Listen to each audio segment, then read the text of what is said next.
Alright, so today I'm going to be adding the last fish to the 800-gallon pond, the last fish that I've been planning on adding to it, so I may add more fish to it in the future, but for right now, for these next few months while it's cold, this is going to be the last fish going into it, and it is the second of the two marble char catfish. Now, you guys remember I moved the larger one of the two into there a few weeks ago, and he's been doing great. He's been getting along with the other catfish, and he's been eating really good as well, so we'll feed him and the others later on into the video. But first, we got to move that guy right there. That is the second marble char catfish. You can see he's got a little mark on his tail.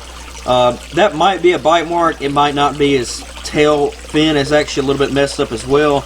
And it could be from those guys. It could be. I'm not really sure. But, you know, up until this point, they have not bothered any of the fish in here, so I highly doubt they have tried eating them, because believe me, if they wanted to, they definitely could. So we got to get him out of that pond and into here. Now, it's actually starting to get pretty cool outside and staying cool, and this pond right now is not being heated currently, but I do plan to heat it eventually. Nothing in here is going to be a tropical fish though. Even the turtles, they can sustain the colder weather. Unlike these fish though, they cannot. So this pond is already being heated, and it's sitting at about 76 degrees right now. Now you can tell all the algae that was down in the sand, it is completely cleared up. You got, you know, some light algae on the sides, but the pleco will eventually take care of that. And check it out, I added some Amazon swords. This sword is huge. Alright, I actually took this out of my grandpa's 20-gallon that I set up for him a couple of years ago, and this sword was a really small sword when I first planted it, and it is like taking over that tank. You can see it's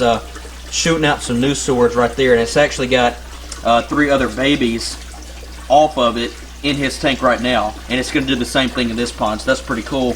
And this sword right here was a sword that I had for a while. It's about half the size of that big one over there, and it got pretty good size in some of my other tanks, so I took it out and put it in here, and they've been in here for about a week and a half now, and they've done great. The fish haven't messed with them, so I think they're going to do pretty good in here. But there's the largemouth right there, there's the Oscar, there's the peacock, and the catfish are kind of scattered about.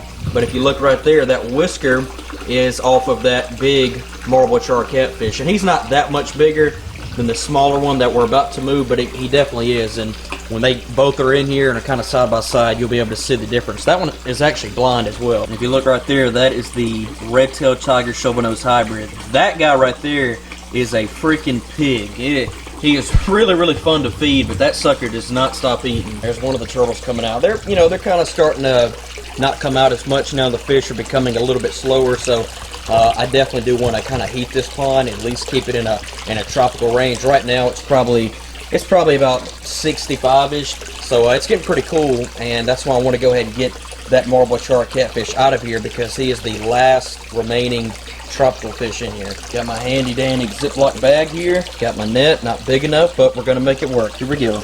There he is right there coming out. He's about 7.5, 8 inches. Kind of hard to tell just how big he is in here, but I'm going to get him out when I can. There we go. We got him. All right, look at that. Going in the bag. All right, there we go. That was actually a little bit easier than I thought it would be. I'm going to give him a little bit more water. So there he is, and this is a 10-inch bag, and he's just about as long as the bag. So maybe he's a little bit bigger than I thought he was. So we're going to go and get him on in here. We're going to let him acclimate for probably a good 30 minutes or so, because there is a pretty decent temperature difference in the two ponds.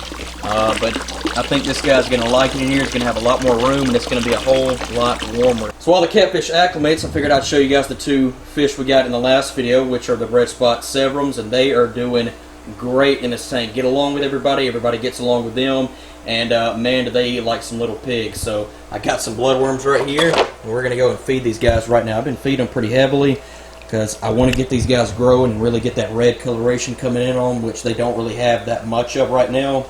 And bloodworms is definitely one of the best things for color, and red coloration in particular. So look at that. These are actually the jumbo bloodworms, so they're a little bit bigger, a little bit thicker, and it fills them up a little bit better. You don't have to feed as many as I would with the regular normal size bloodworms. So I've been feeding these more recently, and I definitely like them with some of the bigger fish, because like I said, you don't have to feed as many, and it fills them up a little bit better.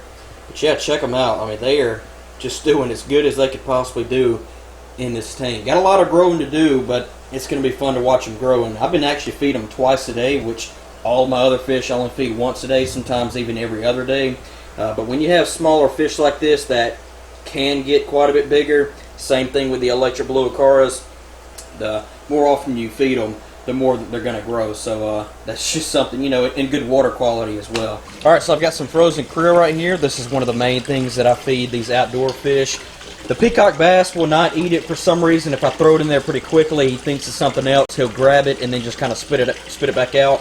But literally everything else in here eats it, so that's what I feed them, and he gets live fish. And for the most part recently, I've been feeding him silver sides, which is like a frozen minnow, and I'll feed him some of those here in a second. But first, I'm going to drop a few pieces in here, and the smell of these will kind of get the catfish coming out as well. Drop a few more in, and this has been one of the foods that has really gotten that a lot of that red coloration in that Oscar. When I first got him about 4 or 5 months ago, he did not have a lot of that red coloration, at least is not as much of it as he does now. And there's the big marble char catfish coming out, and I guarantee you that tiger shovelnose is going to come out here in a second. Red-tailed tiger shovelnose hybrid. Yep, there he is right there. I'm watching. He will come right up to me. Look at that, look at that.